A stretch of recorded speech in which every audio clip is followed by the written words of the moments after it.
was 3 days old, love to me at that point meant when I had hunger pains, my mother fed me. Harold said All of this is going to be on YouTube, by the way. Harold said afterwards, Lauren, you have the best memory of anyone. All right, everyone. Welcome to YouTube. We did it. Okay. Excellent. So there's nobody on this, but there might be people on YouTube. Welcome. We're here for Talmud study. Of course, I'm going to focus on sharing my screen because we are here to study some Talmud. All right. So welcome, everybody. We are picking up in Brachot still, but we are making our way. We're no longer on page 2. No. We're all the way at 10b, the B side or the bet side of Daf Yud. So let's find which. Oh, right, because I put the thing in, so it's going to go all the way.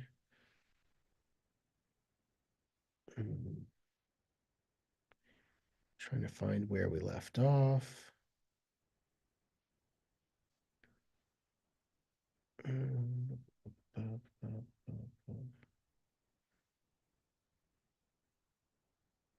Did we do this?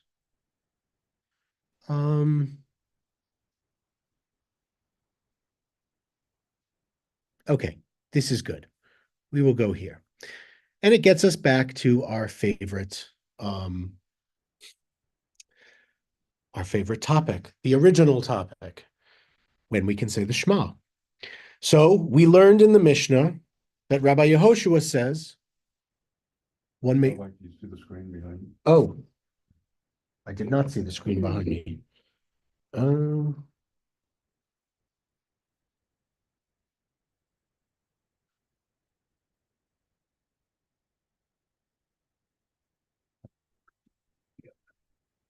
Okay. Stay. I have no power over it. It's the God in the machine has too much power. Okay. We're back. So we learned in the Mishnah that Rabbi Yehoshua says one may recite the morning Shema until 3 hours of the day. Rav Yehuda said that Shmuel said the halacha is in accordance with the opinion of Rabbi Yehoshua. So we're getting it really clearly here that this opinion is that the halacha follows that Rabbi Yehoshua says you can say Shema until 3 hours of the day. We also learned in the Mishnah that one who recites Shema from that time onward loses nothing. So although they don't fulfill the mitzvah of reciting the Shema at its appointed time, you still get a benefit. You get an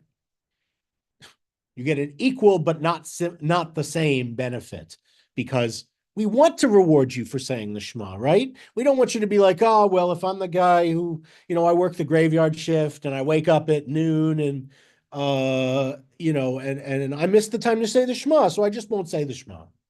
The rabbis don't want you to be a Jew who doesn't say the Shema. So they're like, okay, no, we want you to recite the whole thing. So you do it anyway, you get a benefit.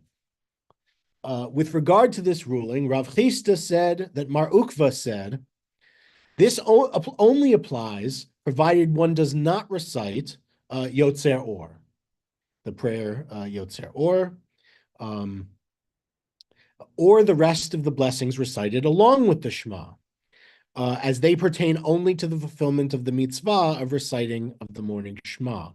After the 3rd hour, we have this concept of the proper Zman, right? Zman just means time, but it's how we refer to it. And we want to do things in the proper Zman. We want to do things in their right time. It's funny because appointed time is more like 8, but it doesn't matter. So when do we do the Passover Seder? It's not that complicated a question. You've done great. That's really close. Honestly, it's not much more complicated than that. When does the Seder get done? You've been at a Seder. What night do you do it? It's at night, right? The rabbis debated this and we decided in the Seder it gets done at night, not in the morning, right? So it's at night. Which nights? And any other nights? Because Pesach lasts for 7, 8 days, depending on your location. No, just those 2 nights, right? Just the first or second night. Those are the nights that it's the appropriate time to do the Seder. And again, the second night mostly here, but in any event, like it's appropriate. Even there, they might do it. So it's like there's appropriate times to do things. When do we light the Shabbat candles? Well, here we light them as part of the beginning of our Friday night service. But many of you who've been to Friday night services here have heard me talk about what time candle lighting was actually at, especially in the winter or in the deep of summer, right? Because we have our service at 7, but at the shortest time, candle lighting is at 4:30 in the afternoon. And that fits with when 3 stars in the sky, when the point at which it becomes we're saying the prayer that Shabbat is actually beginning, because these things are all linked to times, real times. That making it tangible that way is important. It's both why you can't do Havdalah on Thursday, because that's silly.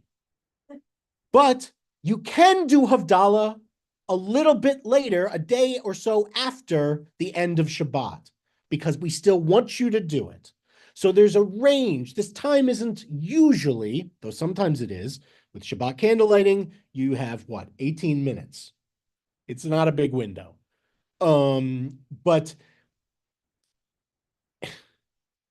in any event, the timing is extremely important for these things. And yeah, I just want to get that across.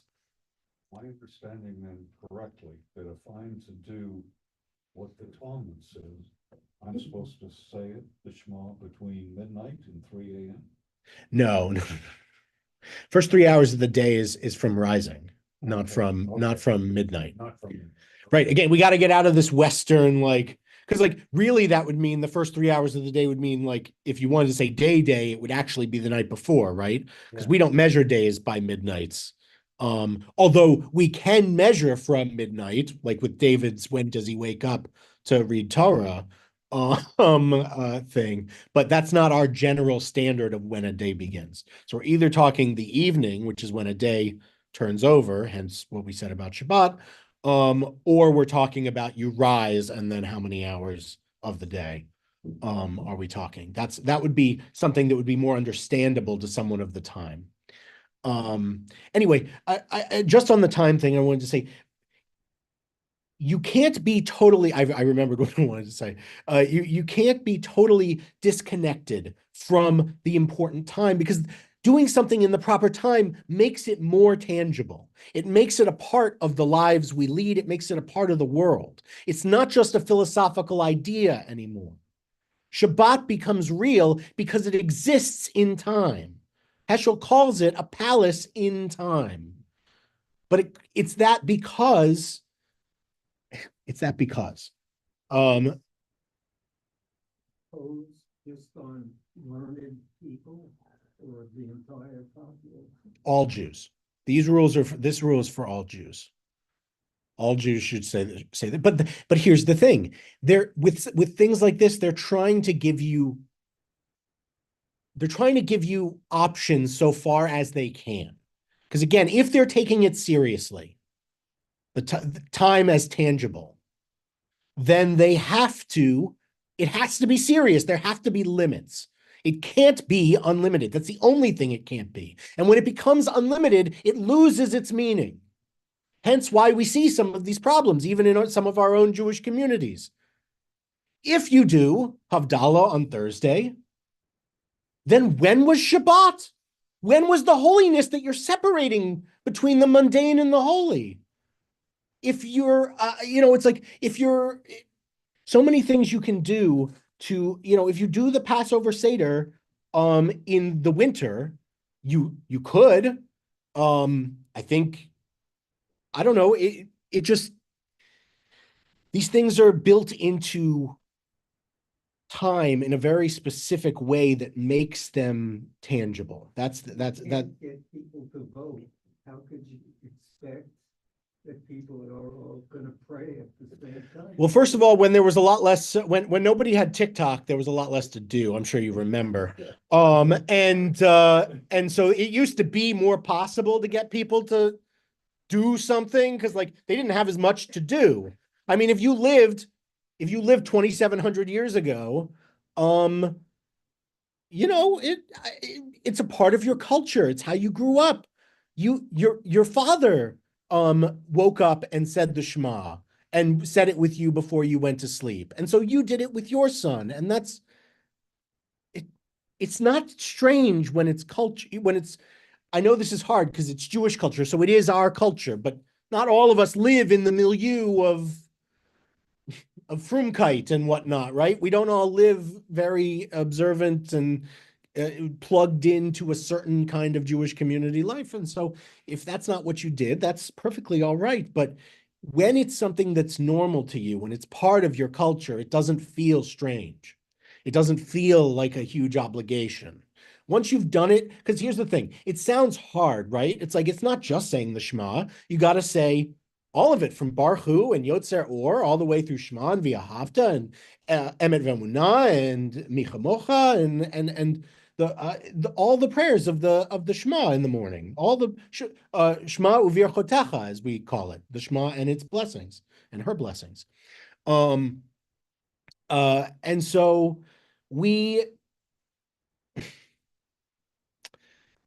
sorry, I lost my train of thought. Can somebody help me? That's okay. Don't worry about it. I was off on a tangent and I finally lost it. This is your culture. You do what you do with it. So I guess, here's what I was trying to say. Once you've said the Shema, if it sounds intimidating if you're not used to saying the Shema every morning and evening, but if you get used to it, which isn't as hard as it sounds, you can read in transliteration each morning and evening in a week, you'll have it memorized. And at that point, it's like air. You can just, when I use the bathroom, I always say, oh man,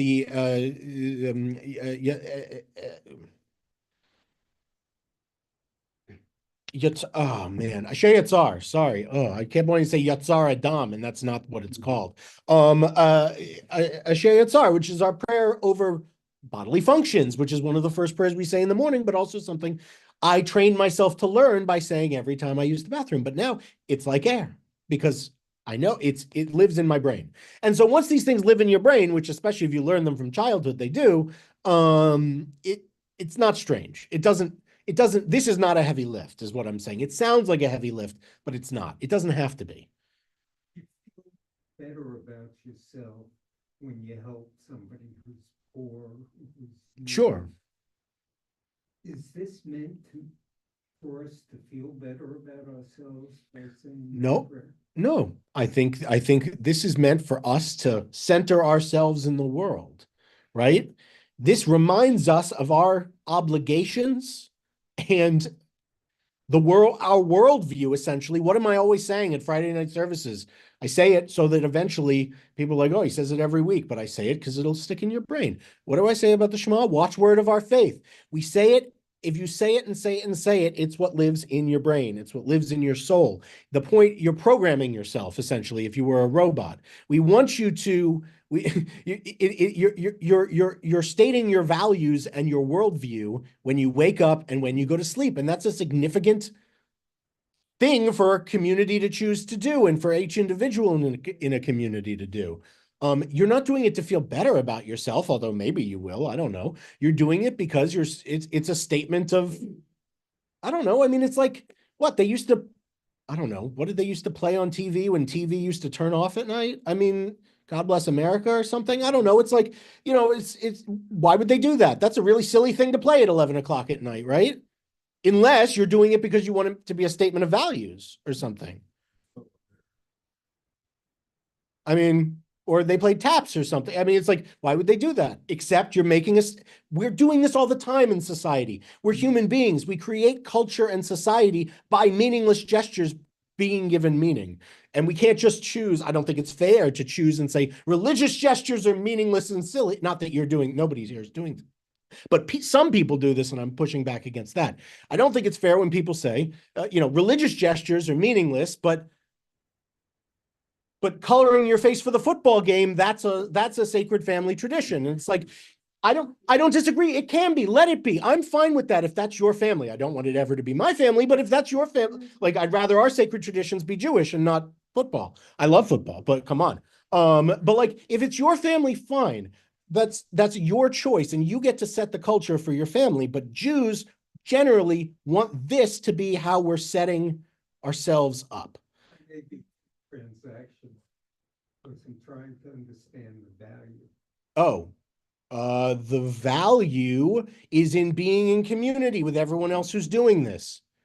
You do it, but so does everybody else. And so it's a part of, right. It's yeah. But also finding yourself, I'm beholden to God. Right. And as I said before, and as I said in the first thing, it is also a reminder, as so many things are. It's a reminder of, it's a reminder of our place in the world and our understanding of how the world should operate. I'm trying to think through all the blessings of the of the Shema, but like it makes perfect sense to me thematically why it fits in my day. In the evening, it's thanking God for the community that I'm a part of and for protecting me through Hashkivenu, protecting me as I lie down and go to sleep. And in the morning, it's again thanking God, and then thanking God for returning my soul to me so that I can, go about my day and all this. And it's like it makes sleep part of the relationship with you and God, right? Because there's a spiritual idea behind it that your soul leaves your body at night and goes up to be with God and then is returned to you in the morning, and that's why you're not dead. I'm not saying you have to believe any of that. But I think there's a lot we don't understand about why we attach meaning to things, but I don't think there's much debate that once we attach meaning to something, it has a very strong hold on us, not just mentally, but can have separation from it or attachment to it can have physiological impacts on us. I'm not a doctor, so obviously take what I'm saying with a whole heaping. Don't eat that much salt. I'm not a doctor again, but don't eat that much as much salt as you should take with what I'm telling you. But I think there are benefits to attaching meaning to things and then embracing them. And this is like that. If you're looking for a tangible benefit, the tangible benefit probably comes from that. But again, I must reinforce to anyone here and anyone who has the pleasure to see this later on the internet, as a rabbi, I don't sell anything. And that's hard for people to get because I also get paid money to do this job. But I'm not selling you anything. I have no cures for you. I have no remedies. I have no way to make you live longer or shorter, shorter. I could give you some ideas probably, but I won't because that would be rude and bad. So, I think there are benefits to the things that I'm saying, but I'm not sure all of them can be tangible in a way that you're going to feel as if there's a quantifiable improvement in your quality of life. I think it will yield a qualitative improvement in your quality of life, but I can't make that promise. And I'm not, because that's not what we do here. It's religion, not science or medicine. I appreciate that. That's good. Well, it's a mitzvah and he appreciates it. Okay, so that's why it says here, yeah, oh no, please, questions, because we've gone and I want to, yeah, please. Staccato. I would like to know, is in Judaism, is it also that you are affirming your relationship with God? when you do this? Well, sure, yeah. I mean, that's definitely part of it. I mean, again, we say Shema Yisrael, Adonai Eloheinu, Adonai Echad, and we're saying that God is one and that God's name is one. And then we tell a whole story about, Ve'ahavta, and you shall love God and God, and right, and how you should relate to God, and you should bind God's words upon your doorposts and upon as a frontlet between your eyes, and right, and all that stuff. So.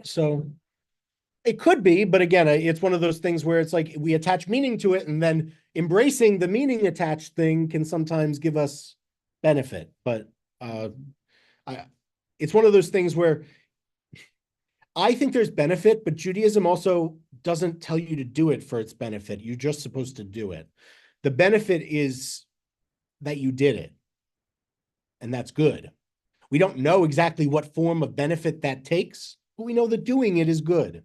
Whatever that means. We don't think there are points or anything, but it's good. And you should do good things. You should do mitzvot because God wants you to do them. And when you do them, good things will happen. Maybe. Like sometimes they won't because that's what happens. But like we generally believe that in the end there is theodicy. So in whatever the end means to you, and that's a debate for another time, that you get what you deserve. That's again we don't have any firm answers on that, so it's probably not worth our time. I don't say the whole Shema the way you've outlined. I understand, yeah. I go to the end of the Haftarah. And Okay. what I think to myself that I'm doing when I do that is that I am affirming to God my relationship with him, but I'm also reminding myself of not just how God, but also of what values I want to live my life by. Absolutely. I think that's for sure. And a lot of Reform Jews make that choice, by the way, either just to say the very shortened Shema prayer, or to say Shema and V'ahavta, which are the first two paragraphs technically of the Shema, and not include Emet V'emunah or any of that stuff. And that's I understand. Like it makes sense. I would say in the evening it only makes a little less sense to not include. The one thing I would push you to maybe include in the future is in the evening to include Hashkivenu and in the morning to include Yotzer Or, because they're very clearly or in the morning Modani would also be great. Yeah, just because Modani is very much tied to, thank you, God, you created me and returned my soul to me. And with Hashkivenu for the night before, lie me down and allow me to rest, and for my soul to be returned to me in the morning. I think that's a thematic necessity that gives a difference between evening and morning that may prove meaningful to you. But that's my suggestion. The best part about being a Reform rabbi is there's none of the pressure. No, I'm just kidding. I'm kidding. Someone on the internet's going to see that and clip that, and I'm going to get a call from Rick Jacobs and be like, "Why are you demeaning the Reform rabbinate?" And I'm like, "I'm not trying to actually. I just mean my congregants very rarely come to me and say, I have a halachic issue, and the fate of my eternal soul rests in your care." And I'm like, okay, well, that sounds like you're being a little dramatic. And what are we talking about? Here, people just go, well, what could I? Yeah, Orthodox, yeah. I was like, here, people just go, well, what could I do? And I go, I got a lot of options for you. Let's talk about your options. And then I think that's a lot of fun. That's why I'm a Reform rabbi. Better to talk about options and people can choose. But yeah, we don't have to. There's nobody here to do the other side of this debate, so I'm not going to debate the Orthodox. I'm not going to shadow box the Orthodox on the internet. So which one? Without words, apophatic. Oh, I mean, like, yes, probably, but like we don't really. The thing is, in all of Judaism, most prayer is keva, it's rote. It has to also be kavanah, but we don't, just like we don't believe in rote prayer without intention. I don't think we do intention without rote. I don't think we're big anymore. I mean, are there impromptu prayers? The Reform movement probably has more than the Orthodox do, probably less than Renewal does. I think Reform rabbis try and find an appropriate piece of Jewish liturgy, rote prayer, to fit the appropriate moment. And we don't try to invent new liturgy on the spot, though obviously, like all liturgy, we are creating an evolving liturgy, which is something we do. But we try and create liturgy rather than have like, oh, we're just thinking of something, or we're praying just like in our like there's like silent prayer sometimes, but even during silent prayer, you're supposed to be reciting prayer. And you'll hear me on Friday night sometimes say, or the meditations of your own heart, which is just for people who don't, I'm just trying to make people feel comfortable. I mean, if we're being honest, this is a look behind the curtain. Do I believe when I say that you should, instead of reading the words on the page, you should just sit there and go, this week was so interesting. I actually don't. I don't think anyone should do that. I understand. I'm just saying, I'm just taking an opportunity to let you look behind the curtain. Meditation would not be prayer, meditation No. without words. No. It's interesting because as an introduction to prayer, it could be an introduction to prayer, but it couldn't be prayer. It couldn't substitute for actual tefillah. But like we do nigunim and stuff, right? And we go ba bum ba ba ba ba bum. I just made that one up right now. But there's a bunch of them that are established, and you do a little sound and you do a little music and you kind of get into it, and like you can do that as an intro, and we do that sometimes as an intro. If I'm feeling really, I rarely am, but you could do that. But am I answering your question? The questions? I don't know, but I think. I don't mean to be disrespectful. No, go for it. I think this No, be disrespectful. It's fine. I think this comes from Christian tradition, but it's been meaningful to me to orient oneself silently, to shut off everything going on in my mind and saying, God, help me approach you. Help me become one with you. Can somebody pass me one of the prayer books over there? I'm sorry for interrupting you, Lauren. Can somebody pass me? Because there's no problem. I'm really glad you like to do that. The Amidah already has that exact prayer in it, though. So you could just do that prayer if you were interested. So it's like the problem is Judaism's just so brilliant. And trying to beat it, there's no way to beat it. It just, there's a thanks prayer. Let's get to the back. We need to get to, there's no way you guys cut this out of this one. I got to go back to the evening prayer service. So we go to the Amidah, and then, okay, Atah Yibor, Atah Kidashta, Modim Anachnu Lach, Shalom Rav, right. Elohai Nitzor, you know Elohai Nitzor?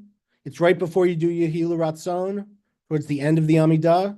Elohai Nitzor Lishoni Meira Usfatai Medaber Mima V'lim Kalalai Nafshi Tidom V'Nafshi Ke'afar Lachol Tihiyeh B'tach Libi V'Toratecha V'Mitzvotecha Tirdof Nafshi V'chol HaChoshvim Alai Ra'a Mehera Hafter Atzlam V'Kakel Machashavtam Aseh Leman Shmecha Aseh Leman Yeminecha Aseh Leman Kedushatecha Aseh Leman Toratecha Leman Yichaltzun Yedidecha Hoshia Yemincha V'Aneni. My God, guard my speech from evil and my lips from deception. Before those who slander me, I will hold my tongue. I will practice humility. Open my heart to your Torah that I may pursue your mitzvot. As for all who think evil of me, cancel their designs and frustrate their schemes. Act for your own sake, for the sake of your power, for the sake of your holiness, for the sake of your Torah, so that your loved ones may be rescued. Save with your power. Ba'anini, and answer me. And then it leads into Yehu L'Ratzon. So my answer still goes to liturgy. Sorry. Come back at me. Hit me. I know we differ in this. Sure. But it's kind of more along the mystical path. Okay. Of me trying to say, God, help me to get myself out of the way and be open to whatever you want me to know. So I don't want to be talking. I don't want to be thinking. I want to simply. You just want to like think. You just want to like be there. Receptive, open, yes, and listen. Okay. I mean, I don't see a problem with that. I'm not sure it's prayer, but there's no problem with it. I mean, like, that sounds very nice. I'm just trying to draw, I was drawing lines about what prayer versus Yeah. not prayer. It's very nice to meditate and all that. There's nothing wrong with meditate. It's not like it's avodah zarah, God forbid, or something. You know, it's perfectly fine. It's just not prayer. So it's like maybe you do prayer and then you're being receptive, and that's great. Because again, this, you know, va'aneni, and we say, and answer me. And then you could stand there and be like, okay, I'm listening. And then that could be like a part of your thing. You know what I mean? I always like, I substitute words in different places because I actually pray, for the most part, the Israeli Reform Amidah, not the American Reform Amidah. And what I like especially is a difference. The best difference I like in here is for ritzeh, for the avodah or worship blessing. We end it Baruch atah Adonai hamachazir shechinato leTzion, which means who has returned his presence to Zion. And the Israeli Reform Siddur says Baruch atah Adonai hamachazir shechinato ve'amo leTzion, who has returned God's presence and God's people to Zion. I find that to be a more appropriate blessing of praise for me, but I don't need to, the whole congregation doesn't need to pray the way I do. And that's important. If you have a way that's important, that prayer works for you, I'm really not trying to get you to change it. I'm just trying to offer another perspective. And you get to choose what you want. And that's a valid choice. And that's Reform Judaism. Very much appreciate that and being able to ask you these. Absolutely. That's what we're here for.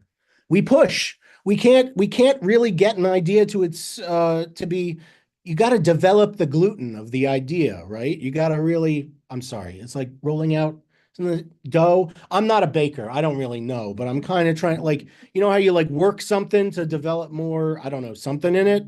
I don't know. I think my metaphor holds. I'm not sure. I'll let other people decide. The internet can decide. They can flame me if they don't like it. Okay.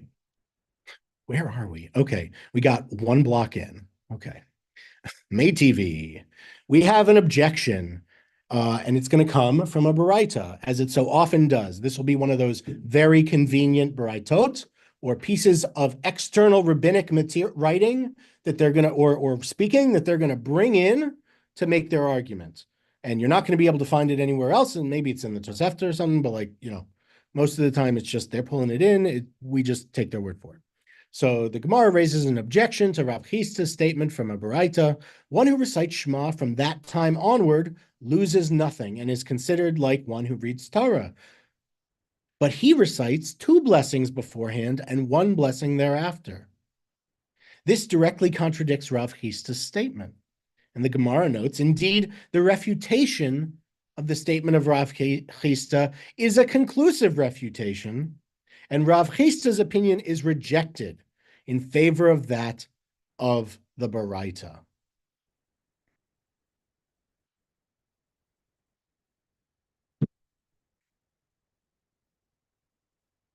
But we've got more. Some say that Rav Chista said that Mar Ukva said the opposite. Some say that he didn't say that that loses nothing means losing nothing. Some say that it was actually a conservative opinion and not a opening opinion, an opinion that would allow someone to say it longer with losing nothing. So the Gemara asks, what is the meaning of loses nothing? Right? When it says lo hifsid, what does it mean in the Mishnah? This means that one who recites Shema after the 3rd hour does not lose the opportunity to recite the blessings and is permitted to recite them, although the time for the recitation of Shema has passed. That was also taught in a baraita. One who recites Shema after this time loses nothing and is considered like one who reads the Torah, but he recites 2 blessings beforehand and 1 thereafter. What is it saying here?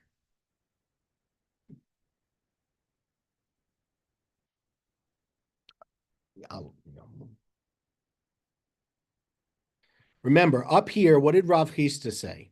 Rav Chisda said that Mar Ukva said, well, first we learned that one loses nothing, and then Rav Chisda said that that applies provided one does not recite Yotzer Or. So he's saying you can only say it and still get the benefit if you don't say any of the time-bound prayers. Any of the prayers that I told Lauren he should say, for instance, as you know, as part of waking up and going to sleep, the ones that specifically refer to that you only say either in the evening or in the morning. But the Gemara says, why would he say that? That doesn't make any sense to us. It says, because it's the Baraita says it's not just that one loses nothing and is like one who reads Torah, but what? But he recites the 2 blessings beforehand and 1 blessing thereafter. So they do say Yotzer Or. They must, if they're saying 2 blessings before Shema. One of them is in this time Yotzer Or. So clearly, if the Baraita says he's wrong, just straight out, that's not what we do, then we're going to say, if we're favoring the Baraita, he's rejected. But some say that he didn't say that you couldn't. I'm sorry, there's a lot of me saying didn't say, couldn't say, wouldn't say. I apologize for that, but I beg you to try and. Some say that he didn't say that you couldn't pray the time-bound prayers.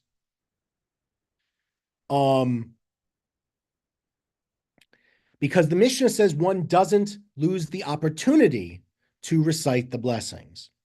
And so we're saying that you could say that his opinion fits if you interpret it essentially the same as the other rabbis are interpreting, as the Baraita interprets it. So they've twisted it in the end to essentially be the same as the Baraita's position, and saying actually what he believed was the same as the Baraita, not the opposite of the Baraita.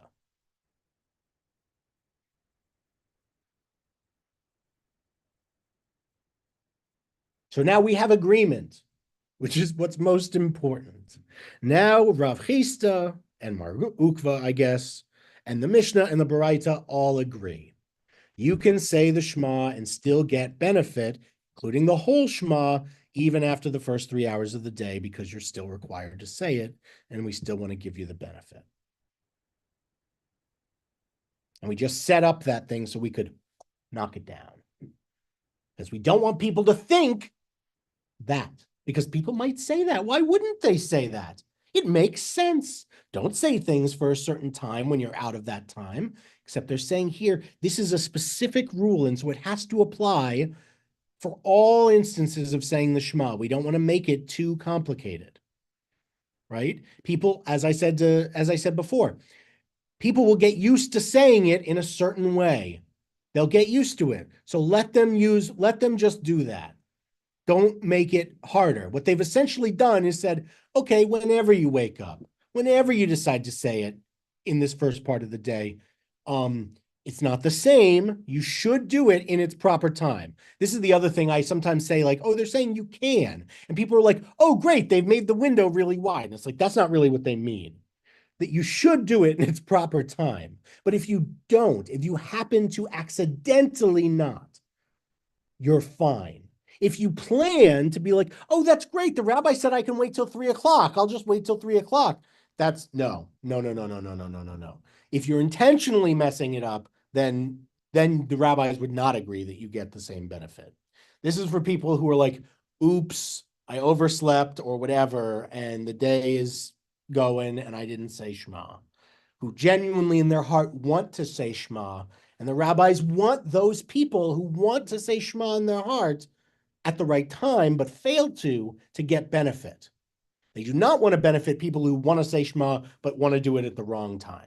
So I just want to be really clear about that distinction. They're not trying to do what Reform does and open the gates so that there's a big option to choose from. They're trying to mitigate the damage done to believers who, through no fault of their own, though perhaps poor planning, an alarm clock doesn't go off or something, that they're able to get the benefit of saying Shema.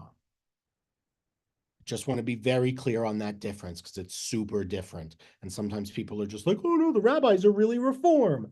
And I wish that was true, but the rabbis of the Mishnah were not Reform rabbis. And that needs to be stated sometimes. And this was the one time today. So great. Any questions? Probably not. This was a pretty cut and dry section. Okay. Okay. So with regard to our Mishnah, Rabbi Mani said, greater is one who recites Shema at its appropriate time than one who engages in Torah study.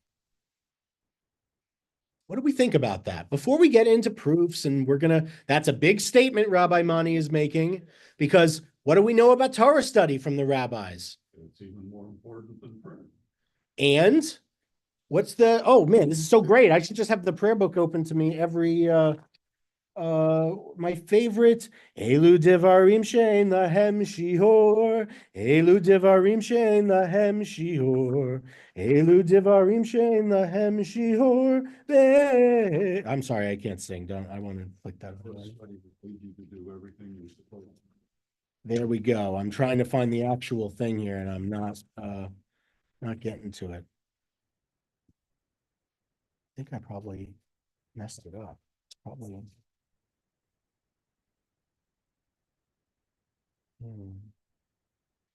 Here it is. Right. These are the things that are limitless, of which a person enjoys the fruit of the world, while the principle remains in the world to come. So these are the blessings that are the top mitzvot you can do, according to the rabbis who put together Elu Devarim.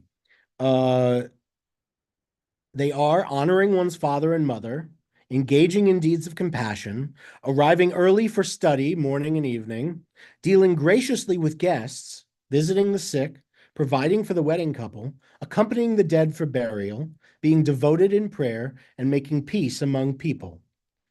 The Talmud Torah keneged kulam, and the study of Torah leads to or encompasses or is worth them all. So the rabbis have a high respect for Torah study, is what I'm trying to get across. And but this rabbi says that one who says the Shema at its appropriate at the right zman, at the right time, or that it's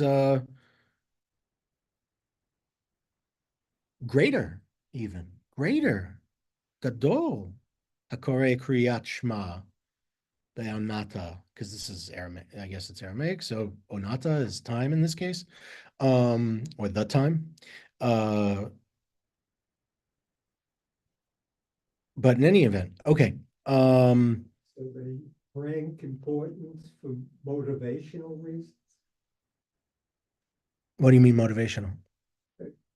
You want to do what's most important, even if you don't have time for the other stuff. Well, that's interesting. So maybe for this rabbi, saying Shema is more important than Torah study, which would be surprising from a rabbi, but I guess not crazy. Maybe he means something different by it. Maybe he doesn't mean exactly that it's greater in value, maybe greater in accessibility. I don't know. Probably not. Actions speak louder than words. Maybe, but it's words too, isn't it? And studying Torah certainly must be action. It's definitely not word. Well, it's also words. It's got to be at least action and words. So it's very confusing, I would say. This Rabbi Mani. What's up with him? Okay, so they're going to come forward. We got a proof, right? Right. Dikatani. We're going to do a proof. Is based on what was taught in the Mishnah. One who recites Shema after this time loses nothing and is considered like one who reads the Torah. Hey, we've heard that proof before. Maybe just above. This is proven by inference. Since one who recites Shema at its appointed time is greater than one who does not, and one who does not is equal to one who reads the Torah. When one recites Shema at its appointed time, he fulfills two mitzvot, that of Torah study and that of the recitation of the Shema. So they made a logical inference. Rabbi Mani said, okay, well, if I get the same benefit from Torah study as saying the Shema late, I must get more benefit from saying it on time. So clearly so what is Rabbi Mani doing? Is he really saying it, or is he right? He's lambasting it, right? He's lampshading it, we would say. He's pointing it out so we look at it. And we're gonna have to yes, exactly. Very good. It's just like a rabbi. In any event, yeah, that is what he wants. Good. So he says, so that makes sense to everybody. He says, okay, then clearly one who recites Shema at the proper time is better than one who, than even one who studies Torah. And we're going to leave that for now because now we need to go to Beit Hillel and Shammai. And I think we understand, and thanks very much to Harold's point, exactly what he was doing there. So Beit Shammai and Beit Hillel disputed the proper way to recite Shema, as they disputed almost everything. And Beit Shammai say one should recite Shema in the manner indicated in the texts of the Shema itself. Therefore, in the evening, every person must recline on his side and recite Shema in fulfillment of the verse, when you lie down. And in the morning, he must stand and recite Shema in fulfillment of the verse, when you rise. It is stated, when you lie down and when you rise up in the V'ahavta, in the Shema. And Beit Hillel say, every person recites Shema as he is, and he may do so in whatever position is most comfortable for him, both day and night, as it is stated, when you walk along the way, when one is neither standing or reclining. And we've read a little bit about this already, but if so, according to Beit Hillel, why was it stated when you lie down and when you rise? And Beit Hillel says this is merely to denote time, at the time when people lie down and the time when people rise. This we've read before. Now I'm remembering we did read this because this is the listim. This is the highwaymen. Just as a recap, because I'll roll through it. So we got Rabbi Tarfon points out that if you do it Beit Shammai's way, you can get yourself in trouble with highwaymen. If you inconvenience yourself to the point where you're not able to see your surroundings and stuff on the road when you're doing it, and I mentioned there's a shortened version of the Avot V'Imahot that's for when you're on the roads, because you might otherwise be accosted rather than taking 20 minutes to pray. So it's better to say a faster prayer and get back on the road.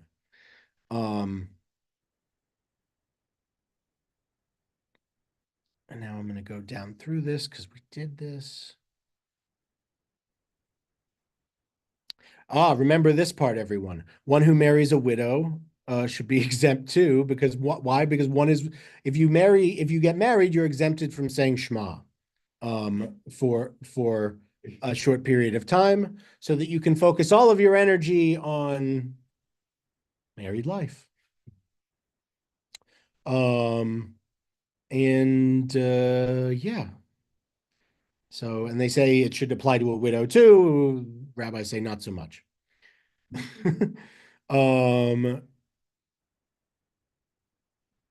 Because preoccupation isn't what it's about, because we could also say ship captains are preoccupied with their work, but we don't. They're still obligated. So it's really just about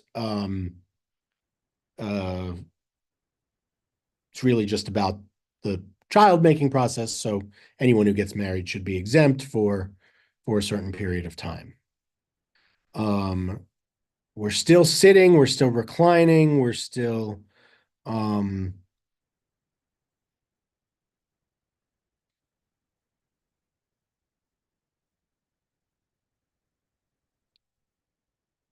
mm. Okay, trying to get to the end of this sugya because we've done this one.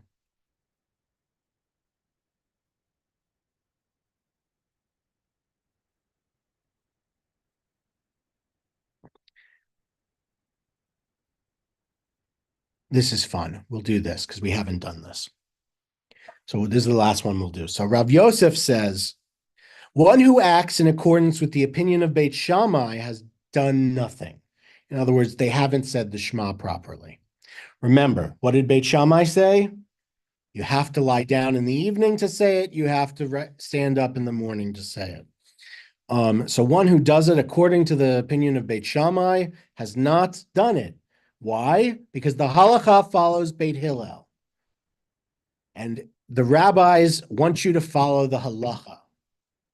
So you get to learn that even if you like the other way, this is essentially the anti-reform treatise, right? This is, even if you prefer the other way, we chose to do it the way Beit Hillel did it. So you have to do it the way Beit Hillel did it. Obviously, as Reform Jews, we don't agree with this sugya, but this is a sugya, so we're going to read it. But there is leniency also. Here's the thing. The leniency of the Reform movement is not anti-Jewish. It's born, in fact, from the leniencies that the rabbis impose here in the Talmud. One who does it like Beit Shammai has done nothing and must repeat Shema in accordance with the opinion of Beit Hillel, as we learned in the Mishnah with regard to the halachot of a sukkah. One who had his head and most of his body in the sukkah and his table upon which he was eating inside the house. So imagine, what are the rules of a sukkah? It has to be disconnected from the house. It has to have a see-through roof and at least 2.5 walls. It has to be temporary. But what if I put up a 3-walled, not 4-walled, but a 3-walled structure? Let's say I have a sliding glass door from my kitchen. And I open that sliding glass door, and on the patio, but separate from the house, I put a sukkah. And I extend a long table from my kitchen into the sukkah. That would be convenient for me to be able to eat in the sukkah every night so that I could observe the mitzvot of Sukkot. But this is a situation in which says, this guy's like, look, this guy tried that. But what if he's on that dividing line? The table goes across into the sukkah. What if he's partially out of the sukkah when he's eating? Or I am, who is? Beit Shammai invalidate his action, right? He didn't do it. He doesn't get credit, as he is liable to be drawn after the table and end up eating outside the sukkah. And Beit Hillel validate. Machshirin. What does machshirin sound like? What's the root of machshirin? This word. If you see my cursor, I know it's small up here.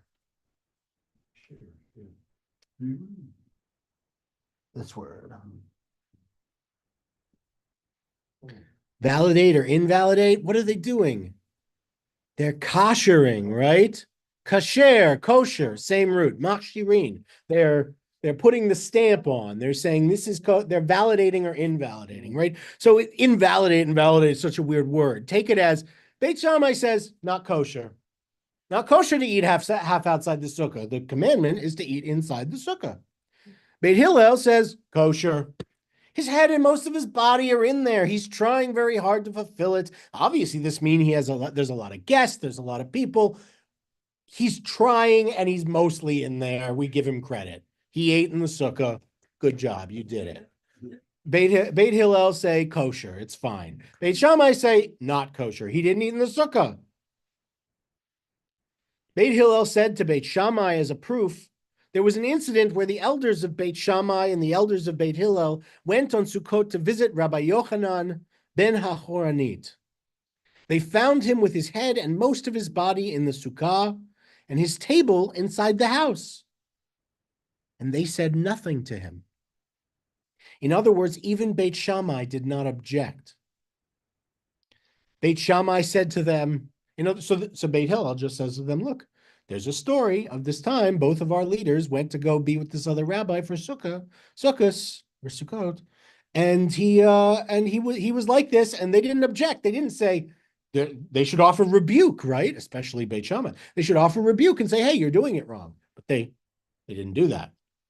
And so Beit Hillel is like, hey, you didn't tell him, so what? You must not believe it that strongly, right? Beit Shammai said to them, and is there proof from this? Like, what's your proof? This isn't a proof. They said, that is not what happened. Rather, they said to him explicitly, if you have been accustomed to act in this manner, you have never in your life fulfilled the mitzvah of Sukkah. We see that Beit Shammai held that anyone who did not act in accordance with their opinion did not fulfill his obligation at all. Similarly, since Beit Hillel's opinion was accepted as halacha, anyone who acts in accordance with the opinion of Beit Shammai fails to fulfill his obligation. So yes, that's just Steinsaltz reminding us that Shammai is wrong and Hillel is right. But Beit Shammai is saying, we don't even agree with you that those are the facts of the incident. We say that they did tell him that he was wrong. And that so we have been consistent the whole time, is what they're saying. I just want to, Rav Nachman Bar Yitzchak stated an even more extreme opinion. One who acted in accordance with the opinion of Beit Shammai has acted so egregiously that he is liable to receive the death penalty. As we learned in our Mishnah that Rabbi Tarfon said to his colleagues, once I was coming on the road when I stopped and reclined to say the Shema. We just read this in the last thing, where the highwaymen, right? So this is that same story. Rabbi Tarfon says, I endangered myself due to the highwaymen because I did what Shammai said. The sages said to him, you deserve to be in a position where you are liable to pay with your life as you transgress the statement of Beit Hillel. So obviously, what Nachman Bar Yitzchak is saying in his, not the generally accepted, but his very extreme opinion, is that because the rabbi said to Rabbi Tarfon, good, you deserve to be liable to lose your life because you didn't do it the right way. He's saying, clearly that means the death penalty for anyone. Now, is he being serious? Maybe. We don't take his opinion anyway, so it hardly matters whether he's being serious or not. It doesn't matter. But I prefer to think that he's being facetious, that he's presenting it so that we'll be like, well, that's ridiculous. Certainly no one should say that we should go so far as to kill anyone who does what Beit Shammai does. And there's a little bit of reform in me in that, in the idea that sometimes we take disagreement over ritual matters to extremes, and we should avoid such things. Anyway, are there any other thoughts or opinions or things you'd like to share before we wrap up our study this afternoon? We're derided at times as the people of the law. This kind of thing opens us to that. Why do you say? People of the law is a good. I don't understand. People, what? They'd rather we be people of lawlessness? I don't like the look of that. No, but you can interpret something like just not following one way as a death penalty. Sure, but we don't. I mean, if we chose to, then we should be criticized, but we don't. So why should they criticize us for something we don't believe? No, there's no one who would kill you for reclining while saying the Shema. No. Even Lev Tahor, I don't think would do that, and they're going to be arrested in Argentina now because they're such crazy, terrible people. So, no, I can't think of any Jewish group who would kill you for following Beit Shammai's method of saying Shema. There are probably many who would tell you you're doing it wrong, but that's on you. That's between you and God. They're not going to kill you for that, God forbid. So again, I would just say to that, Lauren, that I won't be condemned for things I don't do when no religion that does things all the time ever gets condemned for anything but us. So I'm not interested in playing semantic games with anybody. I'm just not. Like in the community, I'll play lots of semantic games, but outside of the community, I'm playing none. They don't get, there's no room for anyone outside the Jewish community to criticize us. Our history is the cleanest of any people on this planet. I'm not interested in being criticized for being too legalistic. Even as Reformed Jews, I'm not interested. And that's not you, that's them, but I'm not interested. Again, with no disrespect. Go for it. Come on. Okay. God gives us the law. Of course, the law is important. But in a way, wouldn't we rather be known as people of the heart, people of devotion to God, rather than people of following the law so that we dot every I and cross every T? Where do you perceive the value in that? In being people of the heart, who are driven by their hearts. I think that's a tremendous value, that my intentionality, that my devotion comes sincerely and purely from me. The intention and devotion come sincerely here too. You can't command devotion, and the Jewish religion doesn't believe you can command devotion. You can only command people to do things, actions, and whether they choose to do them is their free will as God gave it to them. In addition to the fact that only some of us are commanded to do these things. Yes. Of grace in Judaism. It's a lot of role for so grace, its best translation for us would be chain. We believe in general that God is an even balance between two levels, din and rachamim, justice and mercy. Grace is the feather that tips the balance. Chain is the feather that tips the balance. And we hope always in the direction of mercy. Got to see what's in that other weight measure, though, because not every time. See, I don't want to be heartless. That would be terrible. Who would want to be heartless?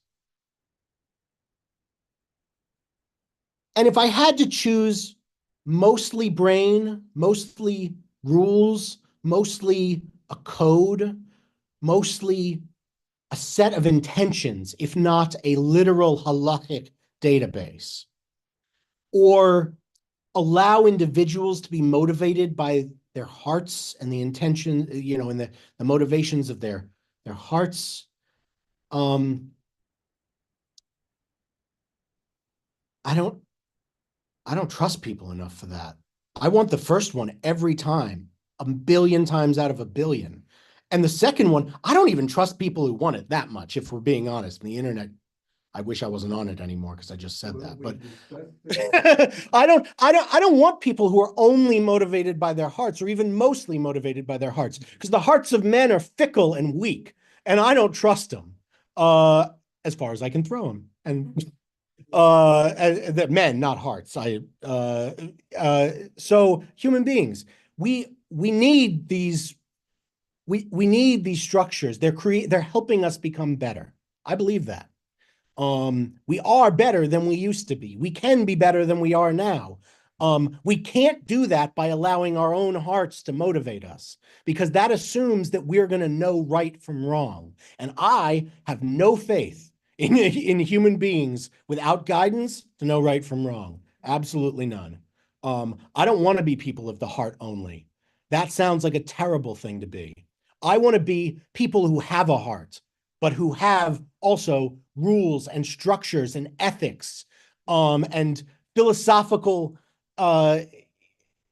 constructs to deal with the realities of human life. That's the kind of rigorous devotion to God I want. I don't want, I'm not trying to insult any particular person. I don't want ephemera. I don't want, let me think what God and I might be able to get up to today. My good friend God. I don't want that. Not at all. That's Hevel. Hevelim, as Kohelet says. It's vapor. It disappears into nothingness. And I don't have any use for it. But Oh, good. Great. Yeah. Let me just know. I'll leave it on you. We'll leave it up. Go ahead. Go ahead. Hit me. Hit me. No, right from wrong. Yeah. You've gone through many passages discussing strength, and it requires that strength to do less than what is required. It's weakness. I would say that I think that what it requires, here's what I would agree with you on. I would agree that it's strength to be in a liminal space. Being a reform is the strongest kind of Jew when done appropriately.